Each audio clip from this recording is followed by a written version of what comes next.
بدل دیتا ہے. اگر عیسیٰ کی وجہ سے ہو سکتا ہے تو فخر عیسیٰ حسین کی. عقیدہ مسلمانوں کا عقیدہ نہیں ہے کہ اللہ نے تقدیر لکھ دی اور اب وہ تبدیل نہیں کر سکتا. تو کسی نے پوچھا مولا پھر تقدیر بدلتی کیسے ہے؟ توجہ. پوچھا مولا تقدیر بدلتی کیسی ہے؟ کہا اپنے ہونٹوں کو ہلاؤ اور اپنے حجت خدا کو مخاطب کر کے کام کہو. نہیں پہنچا سکا. شفتیک امام نے کہا اپنے لبوں کو ہلاؤ، اپنے لبوں کو ہلاؤ اور مانگو. ایک آدمی نے امام کو خط لکھا، امام علی نقی علیہ السلام کو. بھائی سارے مجمع کی توجہ رہے. اب 10ویں امام سے کسی نے خط لکھا. ایک مومن کہا میں ملنے جا رہا ہوں امام سے. کہا تم امام سے ملنے جا رہے ہو، میرا خط لیتے جانا. امام کو میرا خط دے دینا. تو جیسے ہی امام نے خط کھولا تو اس میں لکھا تھا کہ میں مولا میں بہت پریشان ہوں، ذرا میرے لیے دعا کر دیجیے گا میری پریشانی دور ہو جائے. امام نے کہا اب جب واپس جانا نا تو اس سے کہنا ہم تمہیں بھولے ہوئے کب ہیں جو تم یاد دلا رہے ہو. کہا تم اپنے لبوں کو ہلاؤ، ہم تمہاری آواز بھی سن لیتے ہیں اور تمہارا کام بھی کر دیتے. توجہ.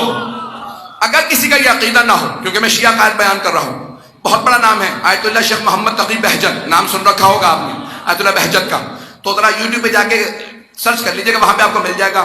ایک طالب علم نے کیمرہ آن کیا، ریکارڈ کر رہا. بہجت کو نہیں معلوم. کہا آغا ہم امام زمانہ سے آپ کے کہنے کی وجہ سے باتیں کرتے رہتے ہیں، کیا مولا ہماری باتیں سنتے ہیں؟ تو آغا مرحوم شیخ محمد تقی بہجت نے جواب دیا.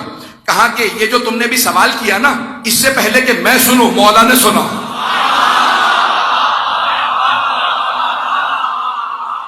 اس سے پہلے کہ میں سنوں مولا نے سنا. اور یہ جو میں جواب دے رہا ہوں نا، اس سے پہلے کہ تم سنو مولا میرا جواب سن رہے ہیں. کہا ہم کسی ایسے ویسے امام کے ماننے والے نہیں ہیں. یہ زمین تو کیا ساری کائنات جس کا طواف کرتی ہے وہ امام زمانہ ہے. ایک دو اور روایات پیش کر دو اگر سننا چاہیں. امام موسیٰ کاظم علیہ السلام.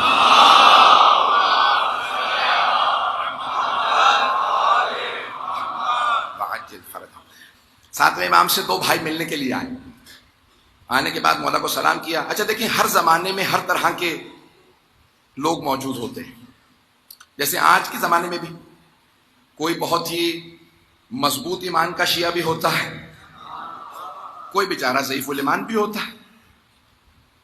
آپ تو ایسے خاموش ہو گئے بس میں ہی جانتا ہوں. جیسے بھائی آپ سب جانتے ہیں حضرات کو ہاں ہوں کرتے رہے تاکہ مجھے پتا چلے کہ آپ لوگوں کو پتا ہے. ایسا ہے یا نہیں ہے؟ تو اب ہر زمانے میں نا ہر طرح کے لوگ ہوتے ہیں. تو وہ دو بھائی ملنے گئے تھے، شیعہ ماننے والے تھے امام کے. آئے امام کو آ کے سلام کیا. امام نے دونوں کو دیکھا، مسکرا کے ایک سے کہا کہ تو اس راستے میں مرنے والا تھا، یہ جو تم حج کے لیے چلے ہو مجھ سے ملنے آئے ہو نا. تو دونوں میں سے ایک بھائی سے کہا تم اس راستے میں مرنے والے تھے، تمہاری موت لکھی ہوئی تھی، تمہاری قسمت میں موت لکھی ہوئی تھی. اس نے کہا آپ کو کیسے پتا؟ امام سے کہہ رہا بیچارہ. تو کہا آپ کو کیسے پتا؟ امام نے کہا کہ پہلے پوری بات سن لے پھر سوال کرنا. کہا جب تم چلے نا تو راستے میں تم دونوں اپنی پھپھی سے ملنے گئے تھے. اس نے کہا مولا گئے تو تھے، کسی کو بتایا نہیں، آپ کو کیسے پتا؟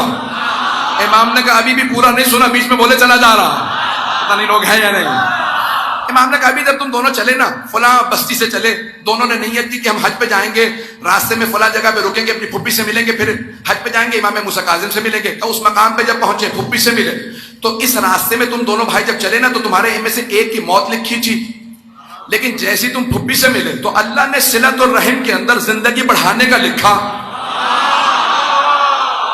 صلۃ الرحم یعنی اپنے خونی رشتہ داروں سے ملنا، اور قطع رحم یعنی خونی رشتہ داروں سے واسطہ توڑ لینا. کا جو قطع تعلق کر لے اس کی زندگی کم ہو جاتی ہے، جو صلہ رحم کرے زندگی بڑھ جاتی ہے. تم دونوں پھپھی سے ملے، تمہاری زندگی بڑھ گئی. کا مولا کتنی زندگی بڑھی ہے؟ کا 5 سال. جس دن پھپھی سے ملا تھا اس دن سے لے کے 5 سال لگا دے. دوسرا بھائی کہتا ٹھیک 5 سال بعد میرا بھائی مر گیا. میں نے کھڑے ہو کے فوراً مولا کو سلام کیا، جو بغیر دیکھے بتا دے کس کی زندگی کم ہو رہی ہے کس کی بڑھ رہی ہے، اسے حجت خدا کہتے ہیں.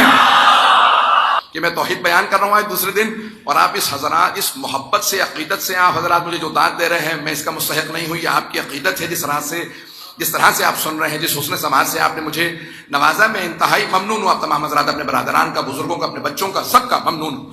عزیزان گرامی، حضرت عیسیٰ کے مقام سے گزر رہے تھے، روایت آپ نے سنی ہوئی ہوگی. تو حواری ساتھ میں تھے. حواریوں سے ایک مرتبہ کہا آج تو یہاں پہ شادی ہو رہی ہے، خوشی منا رہے ہیں، کل یہیں پہ غم ہوگا. اگلے دن جیسے ہی حواری واپس آیا، پھر دیکھا وہاں پہ خوشی ہے. کہا کہ یا عیسیٰ ابن مریم ہے، مریم کے بیٹے ہیں حضرت عیسیٰ، آپ نے کہا تھا صبح غم ہوگا، ابھی بھی یہاں پہ خوشی ہے. کہ پروردگار رات تو نے مجھے یہی کہا تھا، تو میں نے اپنے حواریوں سے بتا دیا. اب سمجھ میں آیا 14 کا مقام کیا ہے.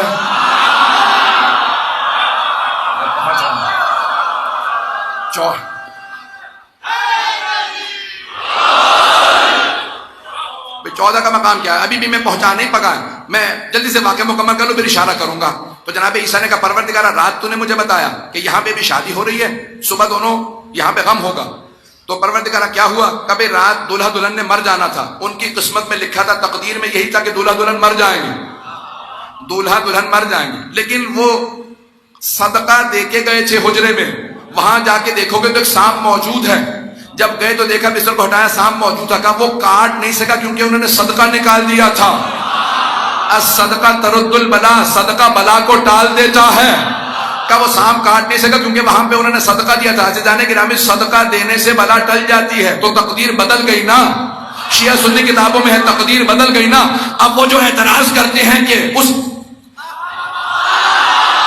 کچھ لوگ پہنچ گئے، اگر کوئی اعتراض کرے نا کہ کس کی قسمت میں اگر اللہ نے تقدیر میں اولاد نہیں لکھی تو نہیں ہو سکتی، تو کہنا اللہ تقدیر لکھ کے بدل دیتا ہے. اگر عیسیٰ کی وجہ سے ہو سکتا ہے تو فخر عیسیٰ حسین کی